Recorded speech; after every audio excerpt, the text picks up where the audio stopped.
Swayam Prabha. Digital India. Educated India.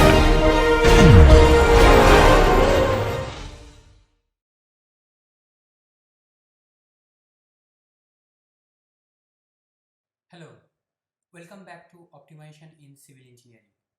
In the last lecture, I have introduced to you about the linear programming problems.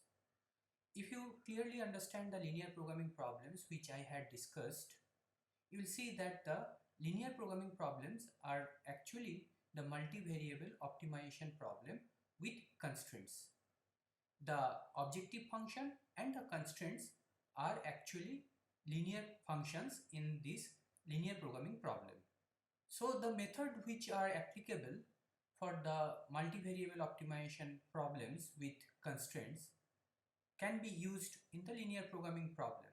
However, considering the linear nature of the function, there are much more simpler method or process to optimize the linear programming problems.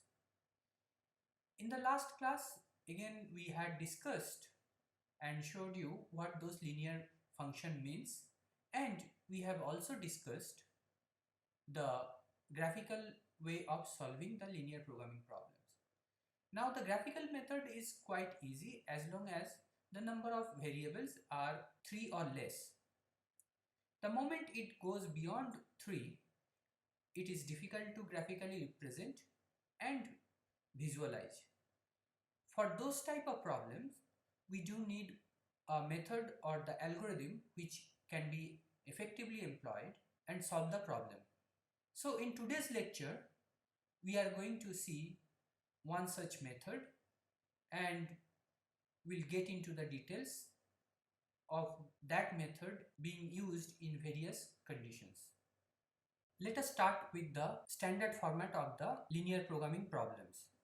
In the standard format which we had discussed in our last class, we said that the objective function is going to be maximization of a linear function, and this linear function can be represented as the coefficients, the transpose of the coefficients and the variables.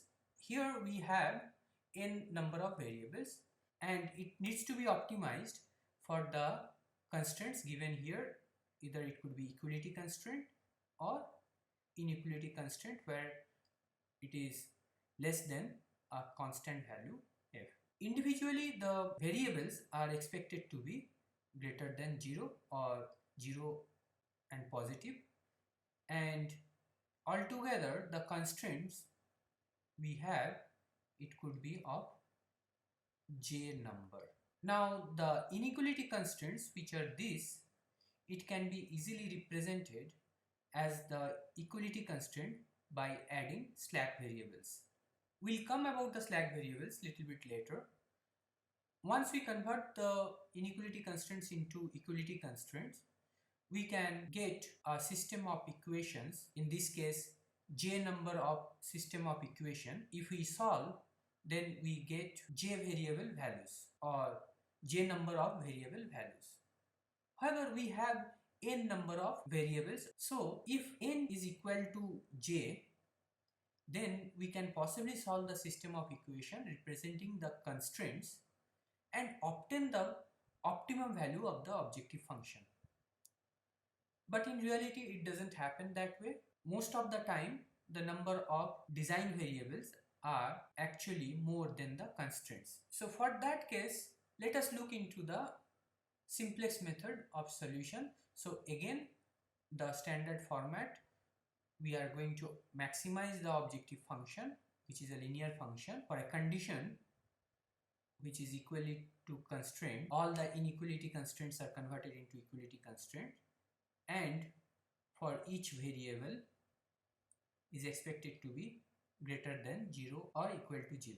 As I said, in engineering optimization problem, the number of design variables are greater than the number of constraints. In this case, we can clearly see that a set of j variable in the objective function can be represented in terms of the other n minus j variable. So this j variable, we can solve it using the constraint set of equation, and once we replace it, we'll get the objective function with n minus j number of variables. So the variables which we cannot solve are going to be the non-basic variable, and the variable which we can solve using the constraints are considered as basic variables. So these variables x1 to xj can be considered as basic variables, and the remaining which we are unable to solve and it is there in the objective function are known as non-basic variables. The basic variables can be any set of j variables. So if you recall, in the multivariable constraint optimization problem, we were trying to find out the dependent variable and independent variable.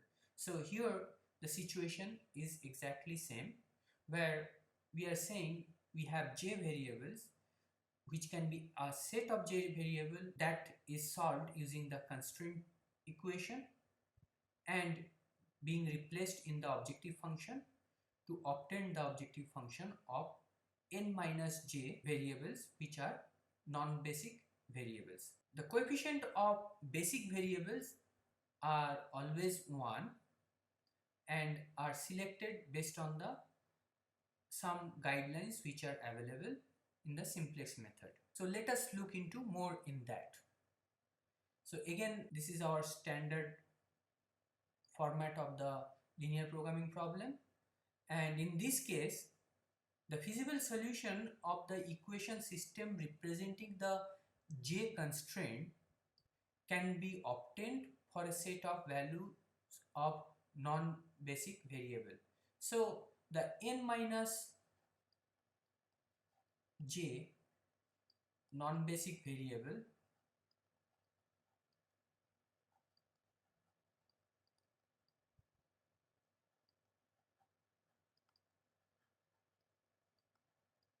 if you assume some value for this set of variables, we can always bring it back to the constraint and solve it to obtain the j set of constraints.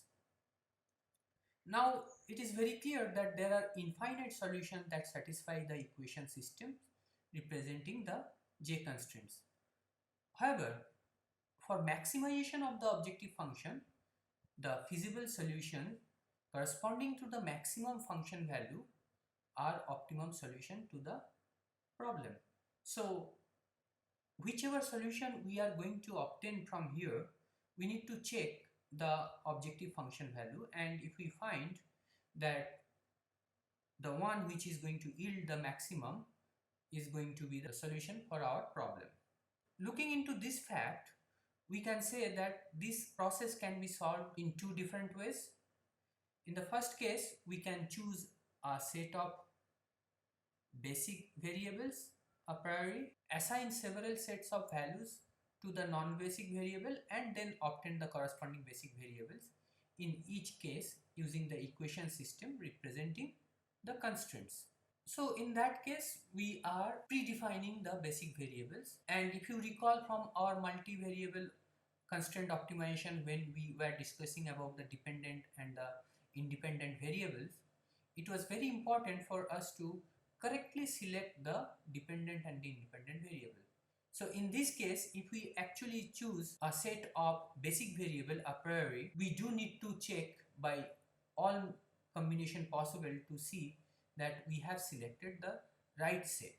The alternate to this process could be, we can choose several sets of basic variable, assign 0 to all non-basic variable, and then compute the values of the basic variables using the equation system representing the constraints, and then check whether those are the right one or not, and iteratively select the combination and solve the equation. So that process is the simplex method, and we'll discuss about that in a while. So in this overall process, it can efficiently compare the solutions available in the neighborhood of a particular basic feasible solution and improve upon that. So when we talk about the neighborhood of basic feasible solution, what does it mean? Let us see. So a basic feasible solution which differs from the current basic feasible solution by exactly one basic variable is known as the neighborhood of basic feasible solutions. So for example, if you have a problem where it can be graphically represented as like this, we have a constraint which is represented by this and another constraint which is represented by this. Our objective function can be represented by the slope like this. So if we want to optimize, we can actually move towards the upper side and see where it is maximum as we move away from the 0 point, and it is very clear the optimum point is here. So this was the graphical method of solution. Now when we come to the simplex method, we know the constraints which are represented by this line and this line, and of course both variables are greater than 0, so we can set the boundary as this. Now if we look into the corner points, so I have corner point 1, 2, 3 and 4. Out of these 4 corner points, the optimum solution is going to lie at one of them. Now if we start our solution somewhere here, so this as a solution, if we consider, it becomes a basic feasible solution. Then we look into the solution where exactly one variable change is there. If we change one of the variable keeping the other variable constant, so for in this case, if we change the value of this variable, so if I call it x1 without changing the x2, then I can move it to 0.4. So this becomes the solution which is in the neighborhood of the basic feasible solution, which was at 1. The other possibility is that I can keep x1 value constant and change the other value x2, then I can reach here. So this is also in the neighborhood of basic feasible solution. So I can compare these two, and whichever is the best I can pick and move. If we just need to move to the neighborhood of a basic feasible solution, we need to swap one basic variable. So that is what is indicated in the second point when we say moving from one basic feasible solution to its neighborhood basic feasible solution would require swapping of only one basic variable with one non-basic variable. Another point is that sometimes our solution could be here as well. In this case, again we can move in this direction or this direction without changing the value of x2. So again, if you look into the solution, this as a basic feasible solution, and if we change one of the variable value, then we can reach to the next feasible solution, and these 2 points could be the neighborhood of the basic feasible solution, which is at this particular location. Now in this case, we are showing it as 2 variable, 2 direction. We can have another direction which is in the z direction for the third variable. So if we keep this value as constant and if we move along the z direction, so that is going to be also the neighborhood of basic feasible solution which we have obtained here. So in that case, we are saying that if there are j basic variables and n minus j non-basic variables, then swapping of a basic variable with a non-basic variable could be done in n minus j times j combinations. So we have a lot of combinations to check, and selecting the right combination is important part of the simplex method. So for this purpose, the simplex method chooses the non-basic variable that causes a maximum increase in objective function value. Please remember, we are optimizing the objective function value. So we are choosing the non-basic variable that can cause the maximum increase.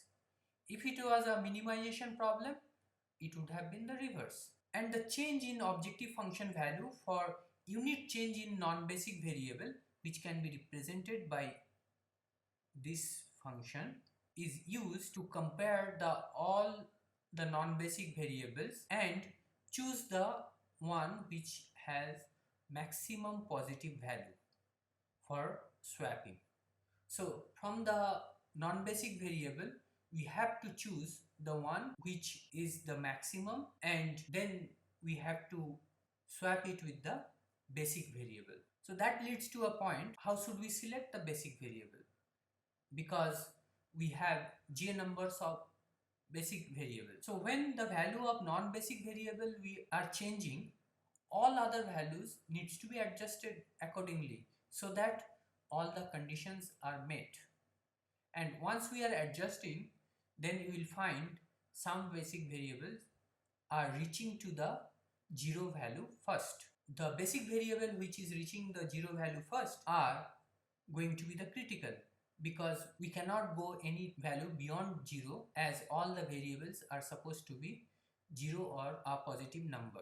The basic variable which can be represented as this equation, then if we make this particular term, the basic variable equal to 0, which is shown here, then we can write this equation as this. So this factor is going to give us the critical basic variable, and if we compute the ratio for all the basic variable and select the one which is minimum, then we get our basic variable that needs to be swapped with the non-basic variable. If we look into the algorithm of the simplex method, we need to first choose the basic feasible solution and set all non-basic variables to 0. Then we calculate the unit change in the non-basic variable for all non-basic variable and choose the one which has the maximum value. We need to terminate if we find that all the unit change in the non-basic variable are 0 or less. Otherwise, we compute the minimum ratio for the basic variable that needs to be replaced.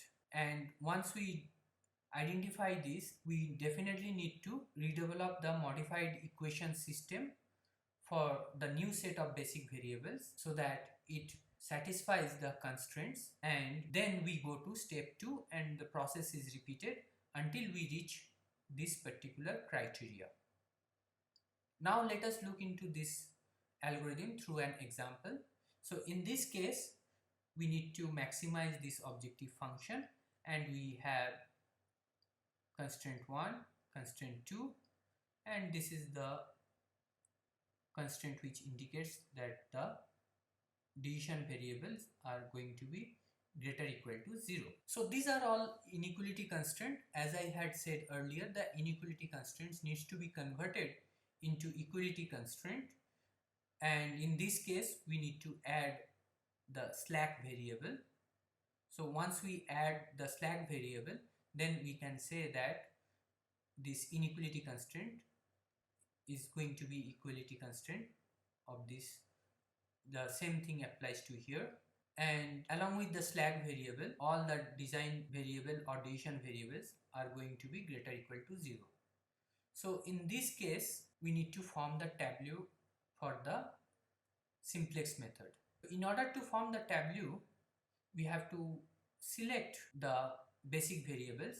We have chosen the row echelon for the S1 and S2 as the basic variable, and then form the tableau. So in this tableau, we see that all our variables are noted here. Their coefficients are indicated here in the objective function. These coefficients are in the objective function, and their corresponding coefficients are also indicated here. These are the basic variables we have chosen, S1 and S2.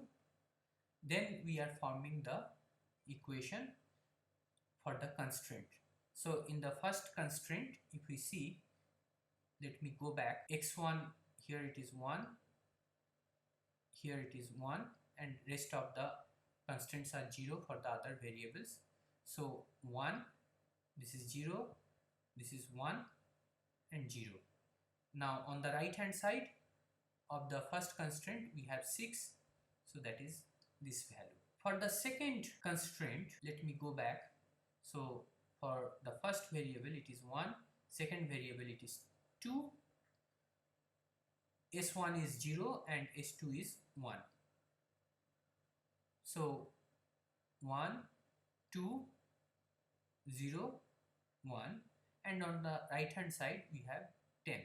Now we have to find out the maximum unit change. For that we need to compute the del FQ. So if you recall the del FQ formulation, CQ minus summation of CQK and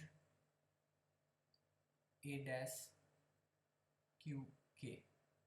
So for the first case, CQ is 2 and CQK is 0 and AQK is 1 plus 0 times 1, so total is 2. In this case, in a similar way, it is 3. This is going to be 0 and this is going to be 0. So if we estimate, these values are given here, and if we see, this is the maximum. So this basic variable is going to go out. We have to select this basic variable, and then for this basic variable we have to find out the incoming non-basic variable. For that reason we are going to find out which one is going to have the minimum ratio. For this reason we are looking into this particular column and divide the b values with that particular column AQK. So we get 6 divided by 0, which is going to be infinite, and this 10 divided by 2, it is going to be 5. So it is very clear that this is my minimum value. So this particular non-basic variable is going to be swapped. So in this process, x2 is going to be the new basic variable, which is going to be swapped with the existing basic variable s2. So once we swap, the revised simplex tableau is going to be like this, where we have brought in the new basic variable x2, its coefficient is 3, and we need to form the tableau in such a way that the basic variable value is 1, and once we adjust the matrix so that this becomes 1 and this becomes 0, then we get this particular matrix. So in this case, if you recall, we had 1, 2, 0 and 1. So if order to make it 1, we need to divide it by 2. So if I divide this particular row by 2, this will become 0.5, this will become 1, this will remain 0, and this will become 0.5, and here it will become 5. Now the revised tableau, it is 0.5, 1, 0, 0.5 and 5. The other row here, it already had 0, so we do not have to change. We'll explain in some other cases where we do need to change the other rows. Now in this case, once we again estimate the unit change in the non-basic variables, then we can see the maximum change we can find for x1. So that is shown here, and for this particular non-basic variable we have to find the basic variable which is going to go out. For that reason, once we estimate the ratio bk by aqk, then we see that this particular value is minimum. It indicates that the current basic variable s1 needs to be swapped with the non-basic variable x1. So once we swap this, the simplex tableau is going to be like this. So once x1 comes, x2 was already there, its coefficient 2 is now there, and the value here is going to be 1. So if we go back, it was already 1. This row will remain as is.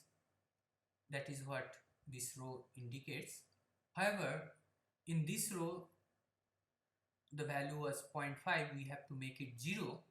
So for that reason, if we subtract this particular value or this particular row with 0.5 times of this particular row, we'll get it 0.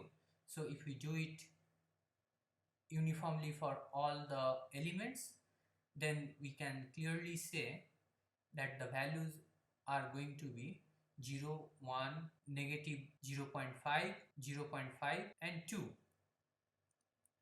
So this one multiplied by 0.5 and minus negative 0.5, here it is 0.5. So 6 times 0.5 is 3, 5 minus 3 is going to be 2. So that is the value we are going to get in this particular row. Now if we calculate the unit change of the non-basic variables, we clearly see that the non-basic variables or all the variables, we see that there is none which is greater than 0. We have the values either less than 0 or just 0. So in this case, we cannot go any further and we need to terminate. Our solution now, we can say that x1 is going to be 6 and x2 is going to be 2 and the optimal function value is going to be 18. So this is how the simplex method works. We'll look into one more example quickly to understand the method. So this is the same problem which we had discussed in our last class using the graphical method. So we had doors and windows. The selling price of the door was $27, windows was $21. The raw material required to manufacture the door was $10 and windows was $9. There was a cost for labor and overhead. For the door it was 14 and for the windows it was 10. It requires 2 hours for finishing and 1 hour of carpentry work to manufacture a door, and it requires 1 hour of finishing and 1 hour of carpentry work for manufacturing windows. A company has a total finishing hours of 100 and carpentry hours of 80. In the market, the demand for the windows are unlimited, whereas the doors, it is limited up to 40 per week. So based on that problem, if we want to represent it in a mathematical format, we need to say that we want to maximize the profit. So if you recall, in the previous class we said the profit is going to be for the doors 27 minus 10 minus 14. These are the cost and this is the sell price, so it's going to be 3. For the windows it is 21 minus 9 minus 10, it's going to be 2. So we want to maximize the profit. For that reason we are saying 3 times the number of doors and 2 times the number of windows. The limitations, the number of doors we can sell up to 40 per week. The other limitations we have for the finishing hours, if you go back, we have 100. So we need 2 hours of finishing for the door and 1 hour finishing for the window. So 2 hour finishing for the door and 1 hour for the window, that should be less than equal to 100. For the carpentry work, we need 1 hour each for the door as well as the window. So we are saying door plus window, that should be less equal to 80. So this is the objective function, and in this we have the inequality constraints. So once we transform it, we need to introduce the slack variables in all the 3 constraints. So we have slack variable S1, S2 and S3 in all the 3 constraints, and once we write in this format, we can develop the tableau which is shown here, And looking into the row echelon, we have considered S1, S2 and S3 as the basic variable to start with. So here we are noting down all the variables, and the basic variables are here, their coefficients are here, and now we are forming the tableau. For the first constraint, we said 1 for door and 1 for S1, and rest are 0. So 1, 0, 1, 0, 0 and 40.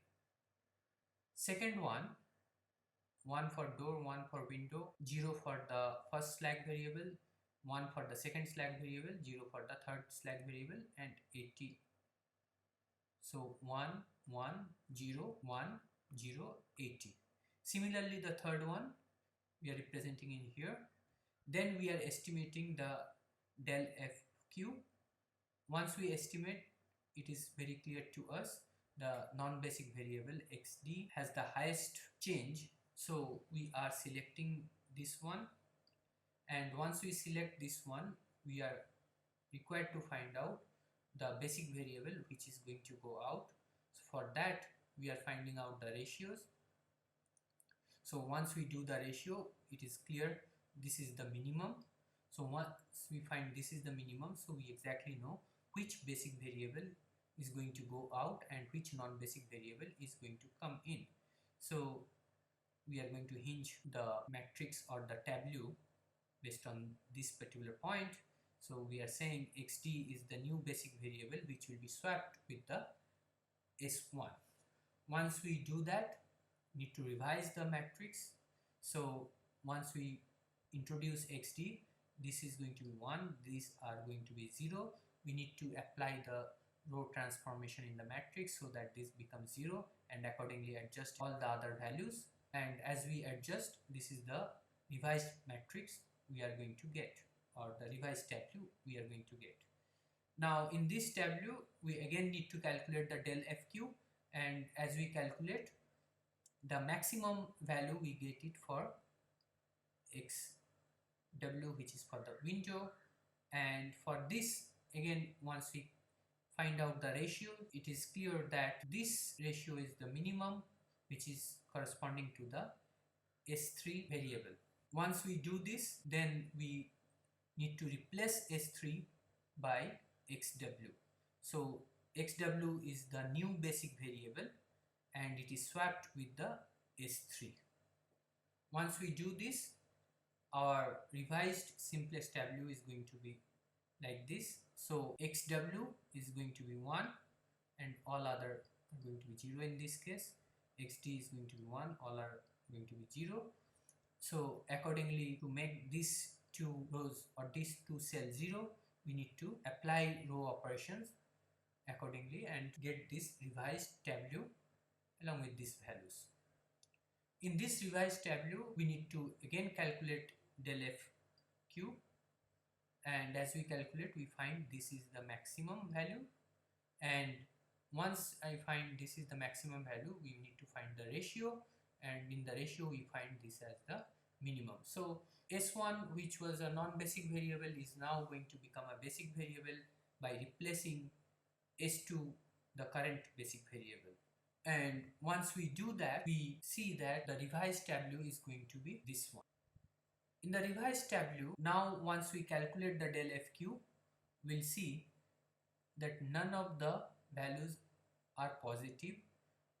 There are some zeros and negative. If you look into the basic variable, all the basic variables have a 0 value. So we cannot go any beyond that.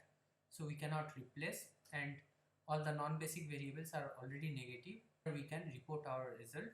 So one of the design variable xd, the value is going to be 20. The second design variable xw, the value is going to be 60. And for this, the function value is going to be 180. So that is our answer for this particular problem. Now if you compare with the graphical result, we said that x-axis is door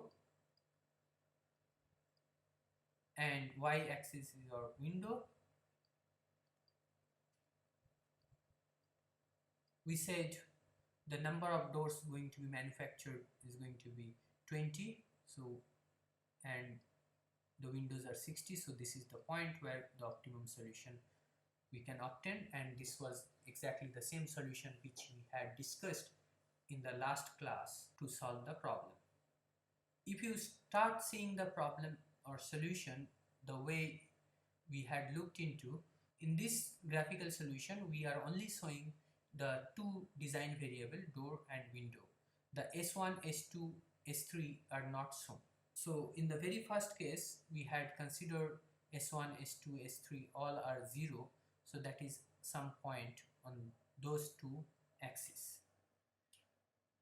Then we move to the next point where we got the door as one of the variable, and if we go back quickly, the first time when we got the door as an input, we saw that XD was 40. So we were looking into the solution along this line, and in that line our maximum objective function value was 120. The other non-basic variable, which is window, as we said, was going to be set to 0, so that point is represented here. Then we got that the window variable is going to be part of the design variable, and hence once we look into the tableau, the solution, we found that the door value is 40 and window value is 20. So that is represented by 40 and 20, this particular location. So only one variable has been changed in that process. Now once we bring this part, this as a solution, then we still had certain other variable as a basic variable, and that when we replaced, which was S2 by, we replaced by S1, then again we looked into the solution. So these two basic variables remain same, but the values of these two variables had changed to 20 and 60. So again from here it moved to this. So in the simplex method, it moves from one corner to another corner and tries to find out the optimum solution. This is possible because the objective function and the constraints are a linear function. A nonlinear function would have led to a solution or can have a solution in between as well. So this simplex method in this simpler form is not applicable for the nonlinear objective function. Now in certain linear programming problem, it may not be possible to obtain an initial basic feasible solution directly from the given constraint. In those situations, we need to look for another type of variable which is known as artificial variable. Once a basic feasible solution is obtained using the artificial variable, it is removed from the system, and then we start solving the problem like the process we followed. So the first phase, the simplex method, is used to find a basic feasible solution comprising of design variables, slack variable and artificial variable. And in this stage, we want to maximize the negative of the sum of the artificial variables. Now the artificials are also constrained to non-negative. So if we want to maximize this, and since it is non-negative, so eventually the solution will come to a point when the artificial variable will have a 0 value. In the first phase, we would obtain the artificial variable as a 0 value. Once we obtain this, then we have the basic feasible solution which can be used for the second phase to find out the overall solution of the problem. Now let us look into a problem related to it. Here we have the objective function. In this case, we have one of the constraint which is greater or equal to 2. So if you introduce the slack variable, it is going to take the sign of negative. Now if you try to solve this particular to come up with a basic feasible solution using the simplex method we had discussed just now, you will find that you won't get the solution. So in that case, we are now going to introduce an artificial variable a1 which is added to this particular constraint, and we want to keep it equal to 2, and a1 is supposed to be also greater equal to 0. Now once we introduce this, let us look into the first phase tableau. So in the tableau we have the design variables, the slack variables, and the artificial variable. All the other coefficients of the variables are going to be 0 except the artificial variable, which will have a negative 1 value, and we want to maximize it. However, as I said, the a1 artificial variable is also constrained that it should be greater equal to 0, it should be positive. So with that notion, when we start this process, we need to ensure that the artificial variable is one of the basic variable at the beginning. So it was obvious we need to choose another two. In this case, we have chosen the two slack variable s1 and s2, and accordingly we have formed the tableau. Once we form the tableau, we find out the del fq and find out that x1 and x2 both have the highest value of del fq. We have randomly picked one. You can actually choose this one as well, but in this case we have chosen this one, and based on this, once we look into the ratio, we find that this particular variable, which is related to the artificial variable, has the minimum. The new incoming non-basic variable is going to be s2, and the current basic variable a1 is going to be replaced or swapped. Once we do that, we are going to get the tableau which is shown here. In this tableau, if you see, we are introducing the new basic variable which is given here, and accordingly we adjust the tableau, and then we estimate the del fq. Once we see the del fq, it is clear that we do not have any positive value here which can be used for further processing. So we need to stop at this point, and if we stop at this point, we at least got the value for one of the basic variable x2, the other two slack variables x1 and s2, we also have the value. We can use this as the base set for the second phase of the solution, and at this stage a1 value is going to be 0 and our objective function value is also 0. So once we move to the second phase, we drop out the artificial variable and we go back to the normal simplex method. However, the solution set from the previous method, we keep it here. So this simplex tableau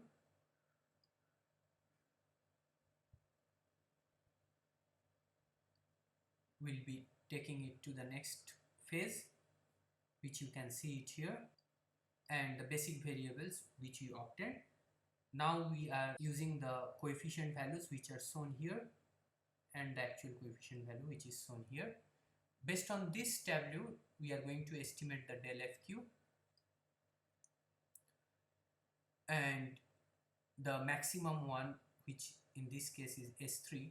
Based on that, we find the ratio and find the minimum, which is here. So it is clear from this that the s3 is going to replace the current basic variable s2, and once we do that, we get the revised tableau which is shown here. In this revised tableau, when we calculate the del fq, we find that this particular variable is going to replace the current basic variable which is s1. So once we replace this, we get the final tableau here, and once we calculate the del fq, it is very clear all the non-basic variable has negative value, means there is no non-basic variable which can come in. So at this point we stop and we obtain the optimum design variable value x1 as 6, x2 as 2, use that and find the objective function value as 18. So this is our optimum value of the problem given. So in today's lecture, we discussed about the simplex method and its use to solving the linear programming problems.